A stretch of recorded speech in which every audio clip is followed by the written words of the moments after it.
पिछली क्लासेस में क्या क्या पढ़ा था?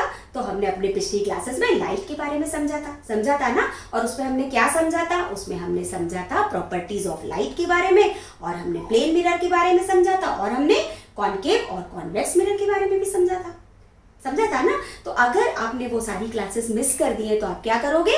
मैं डिस्क्रिप्शन बॉक्स में लिंक दे दूंगी, आप वहां पर जाकर चेक कर लेना।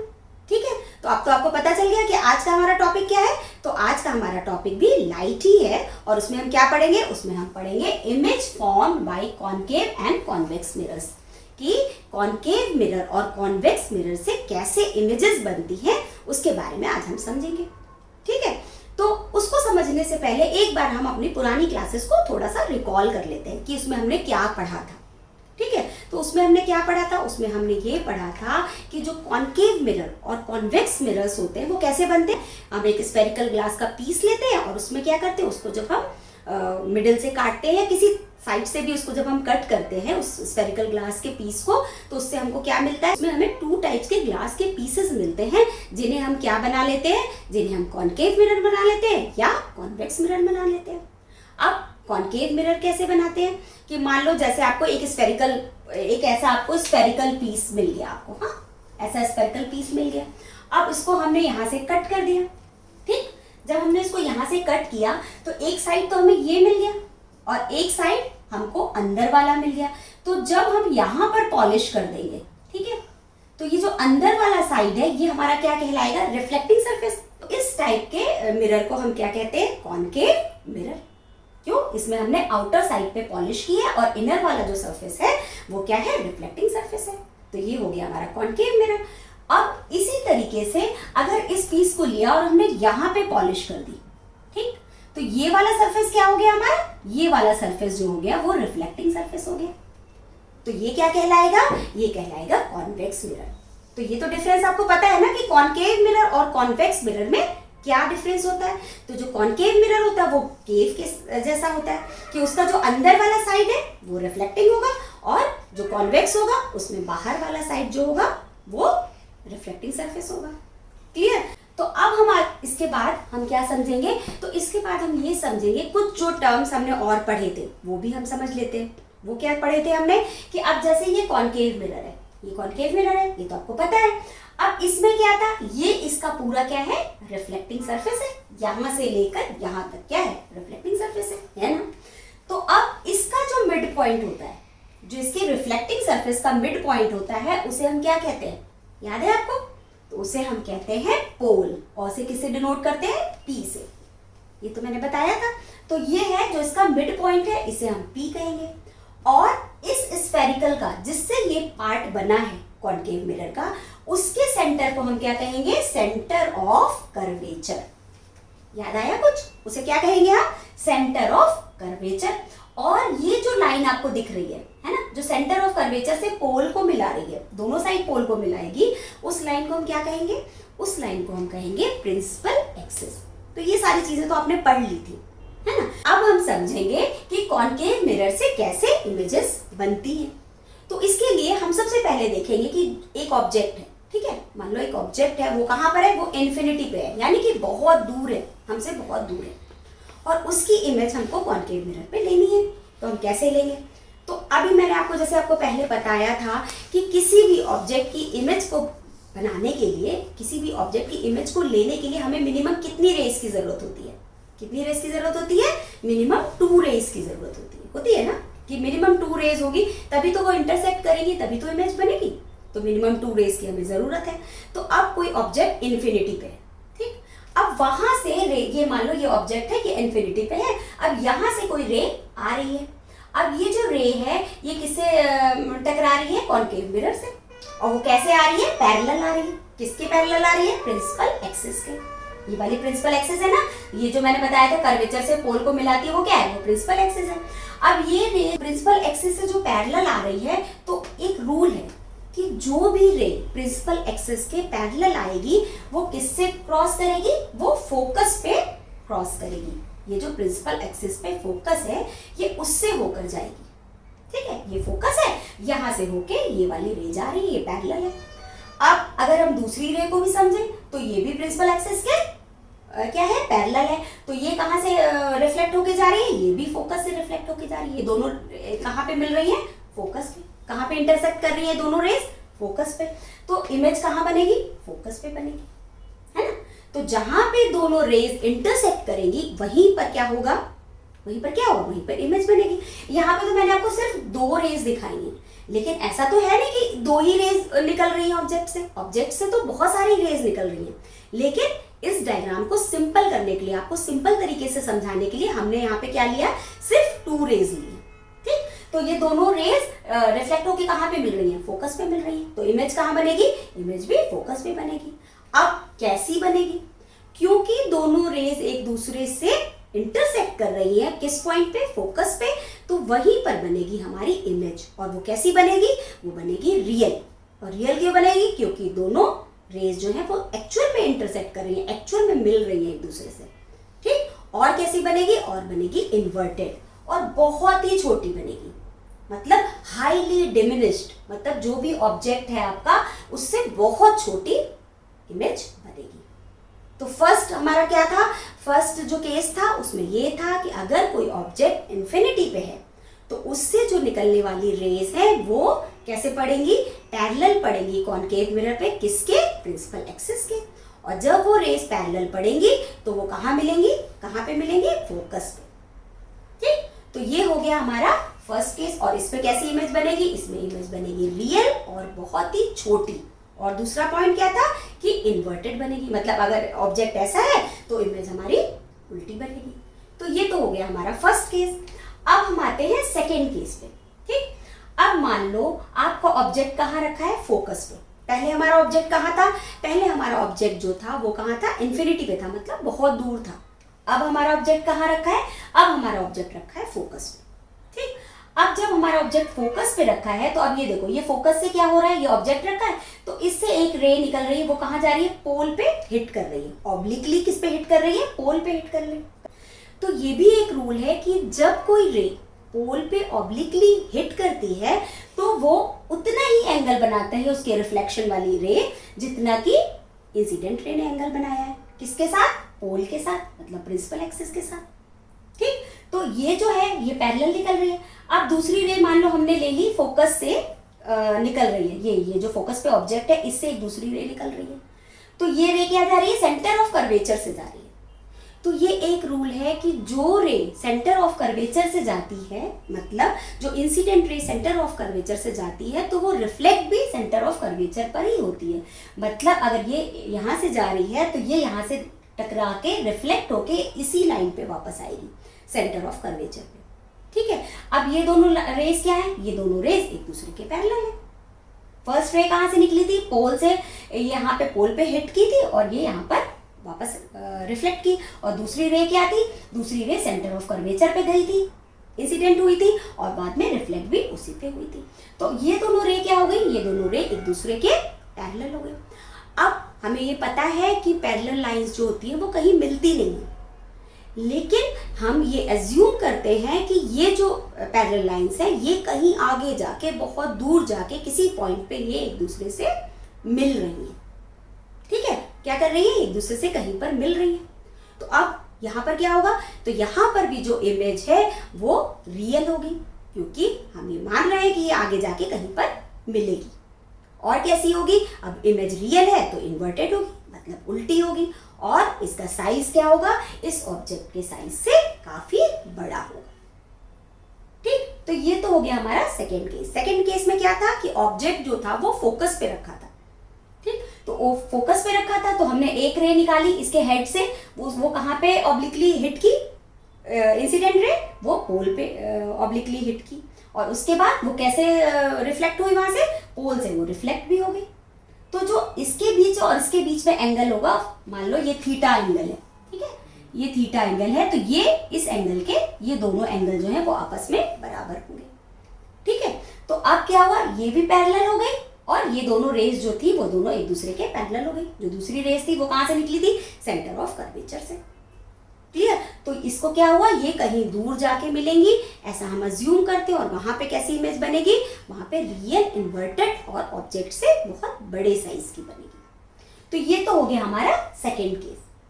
अब हम आते हैं अपने थर्ड केस में। थर्ड केस क्या है कि जब ऑब्जेक्ट जो है वो सेंटर ऑफ कर्वेचर पे होता है। तो अब इसमें कहाँ है, ये देखो ये सेंटर ऑफ कर्वेचर है सी, यहाँ पर हमने एक ऑब्जेक्ट को रख दिया। ठीक, अब हमने यहाँ पे ऑब्जेक्ट को रख दिया। अब इसमें हमने 2 रेज ली वापस, तो अब इसके हेड से एक रे निकल रही है, तो ये कहाँ पे हिट कर रही है, ये रिफ्लेक्टिंग सरफेस पे हिट कर रही है। और ये कैसी है, प्रिंसिपल एक्सिस के पैरेलल है।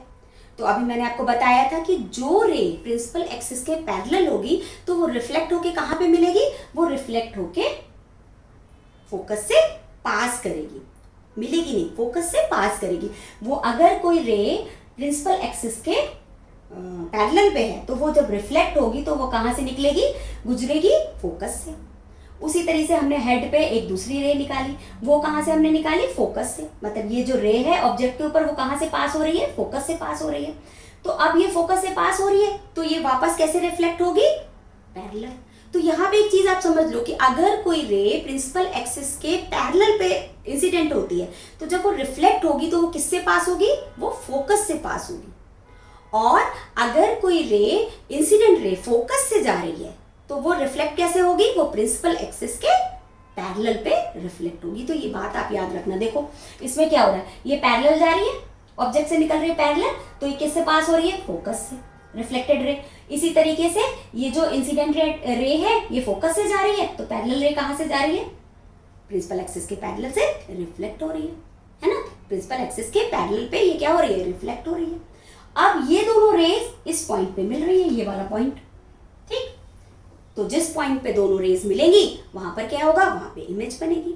तो मैंने पहले भी बताया था कि जहां पर 2 रिफ्लेक्टेड रेज, 2 से ज्यादा रिफ्लेक्टेड रेज आपस में मीट करती हैं, आपस में मिलती हैं या इंटरसेक्ट करती हैं, उस जगह पे उस ऑब्जेक्ट की इमेज बनती है। तो उस ऑब्जेक्ट की इमेज कहाँ बनेगी, यहाँ पे बनेगी, ए डैश और बी। ये ए बी है, इसको बी डैश कर लो, तो ए डैश और बी डैश इस ऑब्जेक्ट की इमेज बन गई। और अब ये कैसी बन रही है, ये तो जैसे डायग्राम से आपको दिख रहा है, कैसी बन रही है, सेंटर ऑफ कर्वेचर पर ही बन रही है। ये दोनों रेस कहाँ पे मीट कर रही है आपस में, reflected ray centre of curvature पे ही मीट कर रही है ना। और इनका साइज कैसा है, सेम साइज है। ठीक, और है कैसी, रियल है और इन्वर्टेड है। मतलब अगर सेंटर ऑफ कर्वेचर पे हमने किसी ऑब्जेक्ट को रखा है तो उसकी इमेज कहाँ बनेगी, सेंटर ऑफ कर्वेचर पर ही बनेगी। और उसका साइज क्या होगा, उसका साइज सेम होगा जितना कि ऑब्जेक्ट का है।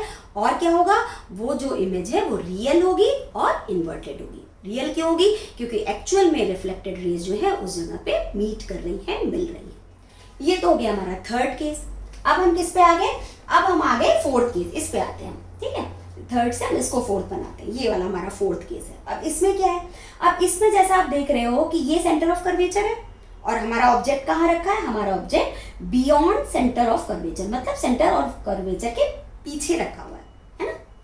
ये सेंटर ऑफ कर्वेचर है तो इसके पीछे हमारा ऑब्जेक्ट है ए बी। अब इससे जो इसके हेड से जो रे निकल रही है, ये देखो क्या है, वो प्रिंसिपल एक्सिस से पैरेलल है। अब ये यहाँ पे रिफ्लेक्टिंग सरफेस पे हिट कर रही है और यहाँ से क्या हो रही है, रिफ्लेक्ट हो रही है। तो जैसे मैंने आपको पहले भी बताया कि अगर कोई इंसिडेंट रे प्रिंसिपल एक्सिस के पैरेलल होगी तो वो रिफ्लेक्ट होके कहाँ से पास होगी, फोकस से, मैंने बताया था।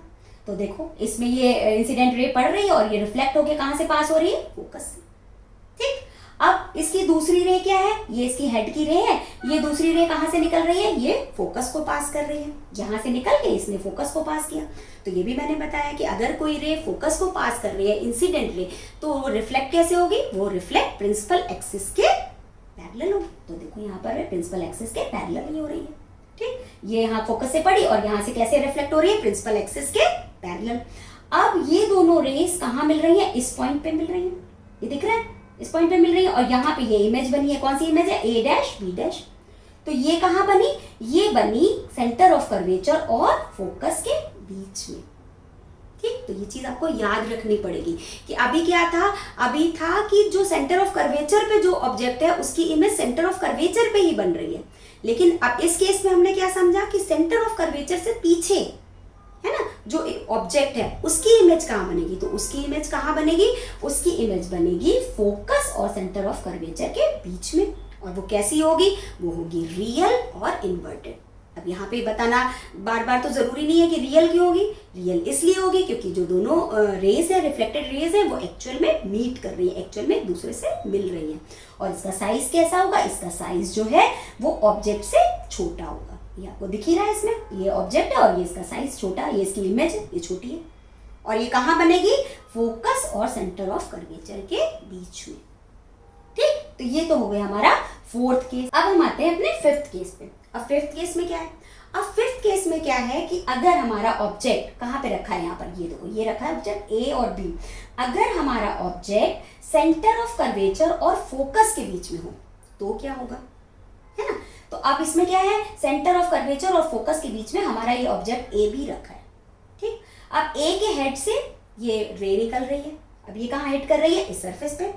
ठीक, अब क्योंकि ये प्रिंसिपल एक्सिस से पैरेलल है तो बार बार वही बात है, तो जब रिफ्लेक्ट होगी तो ये किसको क्रॉस करेगी, फोकस को क्रॉस करेगी, ये कर रही है। ठीक, अब दूसरी रे हमने निकाली इसके हेड से, ये किससे क्रॉस कर रही है, फोकस से क्रॉस कर रही है। तो ये कैसे, इसकी रिफ्लेक्टेड रे कैसी होगी, इसकी रिफ्लेक्टेड रे है जो प्रिंसिपल एक्सिस से वो पैरेलल होगी, ये भी दिख रहा है। ठीक, ये है ना, प्रिंसिपल एक्सिस से पैरेलल है। अब ये दोनों रेज जो रिफ्लेक्टेड रेज है जिस पॉइंट पे मीट करेंगी वहीं पर इमेज बनेगी। तो ये किस पॉइंट पे मीट कर रही है, ए डैश पे, तो यहाँ पे ये मीट कर रही है तो यहाँ पर ये इमेज बन गई, ए डैश बी डैश, ये इमेज बन गई किसकी, ए बी की। तो ए डैश बी डैश कैसी है, रियल है, इन्वर्टेड है, लेकिन इसका साइज क्या है, ऑब्जेक्ट से बड़ा है। तो जब कोई ऑब्जेक्ट फोकस और सेंटर ऑफ कर्वेचर के बीच में होगा तो उसकी जो इमेज है वो बड़ी बनेगी, रियल बनेगी, इन्वर्टेड बनेगी, लेकिन ऑब्जेक्ट से बड़ी बनेगी। और कहाँ पे बनेगी, सेंटर ऑफ कर्वेचर से बाहर की तरफ बनेगी। ठीक है, सेंटर ऑफ कर्वेचर से पीछे की तरफ बनेगी। तो ये बात याद रखनी है। और रियल क्यों बनेगी, क्योंकि दोनों जो रिफ्लेक्टेड रेज है वो एक्चुअल में मीट कर रही है। तो ये तो हो गया हमारा फिफ्थ केस। अब हम आते हैं सिक्स्थ केस पे, कॉनकेव मिरर के। इसमें क्या हो रहा है, इसको देखते हैं। अब इसमें ऑब्जेक्ट कहाँ रखा है, इसमें ऑब्जेक्ट जो है वो पोल और फोकस के बीच में रखा है। पोल क्या है, जैसे मैंने पहले बताया कि जो रिफ्लेक्टिंग सरफेस है जो मिरर का, उसके मिड पॉइंट को हम क्या कहते हैं, पोल कहते हैं। तो पोल और फोकस के बीच में जो पॉइंट होगा वहां पर हमने क्या रखा, ऑब्जेक्ट रखा। फोकस और पोल के बीच में कहीं पे भी हमने क्या किया, एक ऑब्जेक्ट रख दिया। ये देखो ए बी दिख रहा है। ठीक है, अब इसमें क्या हो रहा है, इसके हेड से ए से रेज निकल रही है। ठीक है, और ये क्या हो रही है, ये यहाँ पे सरफेस पे हिट कर रही है और फिर रिफ्लेक्ट हो रही है। तो ये तो मैं कई बार बता चुकी कि जो प्रिंसिपल एक्सिस से अगर कोई रे पैरेलल है, इंसिडेंट रे, तो वो रिफ्लेक्ट होके कहाँ से क्रॉस करेगी, वो फोकस से क्रॉस करेगी। ये दिख रहा है इसमें कि ये पैरेलल है और ये फोकस से क्रॉस कर रही है। तो एक रे तो हमारी ये हो गई। दूसरी रे हमने सोचा इसके हेड से ही निकल रही है, लेकिन वो कहाँ से पास हो रही है, सेंटर ऑफ कर्वेचर से। तो ये बात मैंने पहले भी आपको बताई कि अगर कोई रे सेंटर ऑफ कर्वेचर से इंसिडेंट हो रही है सेंटर ऑफ कर्वेचर पे, तो रिफ्लेक्ट भी सेंटर ऑफ कर्वेचर के थ्रू ही होगी। मतलब वो अपने पाथ को रिट्रेस करेगी। अगर यहाँ से जा रही है तो वापस भी यहीं से आ जाएगी। ठीक, ये तो मैंने बताया आपको। तो अब ये भी रिट्रेस करके वापस इसी पे आ रही है। अब ये जो दोनों रेज हैं, ये आपको दिख रही है, ये जो दोनों रेज है, ये रेज है डाइवर्जिंग रेज। मतलब ये आपस में ऐसे जाके फैल जाएंगी, ऐसे फैल जाएंगी दोनों रेज। अभी तक हमने समझा था पैरेलल रेज के बारे में, और उसको हमने अज्यूम किया था कि पैरेलल रेज कहीं पे आगे जाके मिलेंगी। ये हमने अज्यूम किया था ना, और फिर वहां पे इंटरसेक्ट होंगे और वहां पे बड़ी इमेज बनेगी रियल। लेकिन जो डाइवर्जिंग रेज है वो तो कहीं मिलती ही नहीं है। वो तो अगर आप जितना भी आगे बढ़ाते जाओ तो वो ऐसे फैलती ही जाएंगी, वो कहीं नहीं मिलेंगी। अब इससे कैसे इमेज बनेगी, ये भी एक क्वेश्चन है। तो इसमें हम क्या करेंगे, इस केस में हम क्या करेंगे कि इन रेस को हम पीछे की तरफ खींच देंगे। मतलब पीछे की तरफ हम इसको अज्यूम करेंगे कि इन रेस को हमने पीछे की तरफ बढ़ाया, और वो जिस पॉइंट पे मिलेगी, ये देखो इस पॉइंट पे मिल रही है ना, तो वो जिस पॉइंट पे मिलेंगी उस पॉइंट पे हमारी इमेज बनेगी। और वो कैसी होगी, वो बड़ी होगी। वो इमेज कैसी होगी, ऑब्जेक्ट से बड़ी होगी। देखो ये ऑब्जेक्ट है और ये बड़ी दिख रही है ना।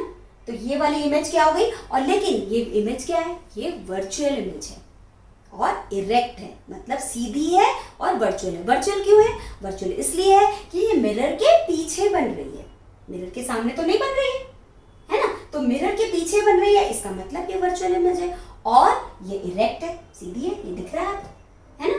तो इसका मतलब क्या हुआ कि इस वाले केस में, किस केस में, जब ऑब्जेक्ट फोकस और पोल के बीच में होगा तो उसकी इमेज कैसे बनेगी, वर्चुअल बनेगी, इरेक्ट बनेगी, यानी कि मिरर से पीछे बनेगी और ऑब्जेक्ट से बड़ी होगी। तो ये तो कॉनकेव मिरर में हमारा लास्ट केस हो गया। ठीक, ये हो गया कॉनकेव में, हमने 6 केसेस पढ़े, हो गया। अब हम किसके बारे में समझेंगे, अब हम समझेंगे कॉन्वेक्स मिरर में। तो कॉन्वेक्स मिरर में सिर्फ एक ही केस हम समझेंगे, क्योंकि एक ही केस है यहाँ पर।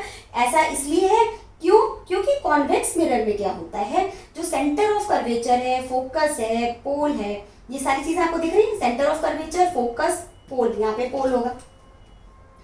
अब इसमें क्या होता है कि जो सेंटर ऑफ कर्वेचर है वो मिरर के पीछे होता है ना, ये इसका रिफ्लेक्टिंग सरफेस है और सेंटर ऑफ कर्वेचर यहाँ होगा। अगर आप इसको पूरा बना लो, इसको ऐसे बना लो, स्फेरिकल ग्लास बना लो, तो इसका सेंटर तो यही हुआ ना। तो इसका मतलब क्या हुआ, हमने इसके इस सरफेस को पॉलिश किया और ये वाला सरफेस हमारा रिफ्लेक्टिंग सरफेस है, लेकिन सेंटर ऑफ कर्वेचर तो यही रहेगा। इसका मतलब ये जो सेंटर ऑफ कर्वेचर है ये क्या हुआ, मिरर के पीछे है। ठीक, इसी तरीके से फोकस भी पीछे है। अब इसमें क्या होगा, इसमें आप देखो कि यहाँ पर एक ऑब्जेक्ट रखा है ए बी। ठीक, अब ये प्रिंसिपल एक्सिस पे एक ऑब्जेक्ट रखा हुआ है ए बी। अब इसमें क्या हो रहा है, इस पे जो एक रेस पड़ रही है, ये वाली रे, तो ये रे क्या है, ये सेंटर ऑफ कर्वेचर से पास हो रही है। तो मैंने जैसे आपको बताया कि अगर सेंटर ऑफ कर्वेचर से कोई रे पास होगी, इंसिडेंट रे, तो रिफ्लेक्ट भी उसी पे होगी। तो ये दिख रही है। दूसरी रे क्या है, दूसरी रे जो यहाँ पे हिट कर रही है वो कहाँ से वापस रिफ्लेक्ट हो रही है। तो जब हमने इसको पीछे बढ़ाया तो ये कहाँ पे मिल रही है, फोकस पे मिल रही है। ये जो रिफ्लेक्ट रे, दूसरी वाली जो रे है वो जब रिफ्लेक्ट हुई तो कहाँ मिल रही है, फोकस पे मिल रही है। और ये वाली रे जो है, सॉरी, ये वाली जो रे है वो सेंटर ऑफ कर्वेचर पे मिल रही है। ठीक है, तो अब ये जो दोनों रे हैं अगर हम इसको पीछे बढ़ाएंगे तो इस पॉइंट पे मिल रही है और यहाँ पर ये इमेज बन रही है। ये इमेज क्या होगी, तो ये इमेज है, ये भी वर्चुअल होगी। ये क्यों होगी ऐसी, क्योंकि ये मिरर के पीछे बन रही है, मिरर के पीछे बन रही है। और किसके बीच में बनेगी, ये पोल और फोकस के बीच में। ये ए डैश बी डैश दिख रहा है आपको, तो ये कहाँ बन रही है, यहाँ पर ये दोनों रेज एक दूसरे से इंटरसेक्ट कर रही है ना, किसके बीच में, पोल और फोकस के बीच में। तो ये हमारी इमेज जो है वो वर्चुअल होगी, इरेक्ट होगी और ऑब्जेक्ट से छोटी होगी। तो ये सिर्फ एक केस है किसका, कॉन्वेक्स मिरर का। समझ में आ गई आपको बात।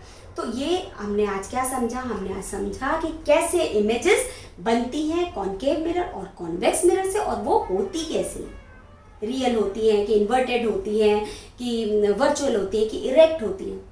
तो सारी चीज़ें हमने तो कॉनकेव मिरर में हमने सब पढ़ लिया, लेकिन कॉनकेव मिरर में कोई भी इमेज ऐसी नहीं थी जो कि वर्चुअल बने और साइज में छोटी हो, ऐसी कोई इमेज नहीं थी। तो हमें किससे बनानी पड़ी वो इमेज, हमें कॉन्वेक्स मिरर से उसको बनाना पड़ा। क्लियर, तो इसलिए ये कॉन्वेक्स मिरर का यूज हो गया है यहाँ पर। ठीक, तो अभी हमने बहुत सारे केसेस पढ़ लिए और आपको इसको समझने के लिए आपको कई बार इसको पढ़ना पड़ेगा, जिससे आपको ये चीज़ें याद हो जाएं, क्योंकि ये एग्जाम में पूछी जाती है। ठीक, तो मुझे लगता है कि आपने बहुत अच्छे से इन सारी चीज़ों को पढ़ लिया, इन सारे केसेस को बहुत अच्छे से समझ लिया, इन सारे टर्म्स को बहुत अच्छे से समझ लिया कि क्या होता है सेंटर ऑफ कर्वेचर, क्या होता है पोल, क्या होता है फोकस, प्रिंसिपल एक्सिस, ये सारी चीज़ें आपने बहुत अच्छे से समझ ली हैं। लेकिन फिर भी अगर आपको कोई प्रॉब्लम है तो आप क्या करोगे, कॉमेंट बॉक्स में जाके मुझसे पूछ लोगे। और आपको क्या करना है, अगर आप मेरे चैनल पे नए हो तो आपको चैनल को सब्सक्राइब करना है और बेल बटन प्रेस करना है, जिससे आपको मेरे सारे नोटिफिकेशन जो है वो सबसे पहले मिल जाए। और आप क्या करोगे, आप ज़्यादा से ज़्यादा इस चैनल को शेयर करोगे, जिससे और बच्चे भी इस चैनल को देख सकें। तो मिलते हैं नेक्स्ट क्लास में एक नए टॉपिक के साथ, तब तक के लिए बाय।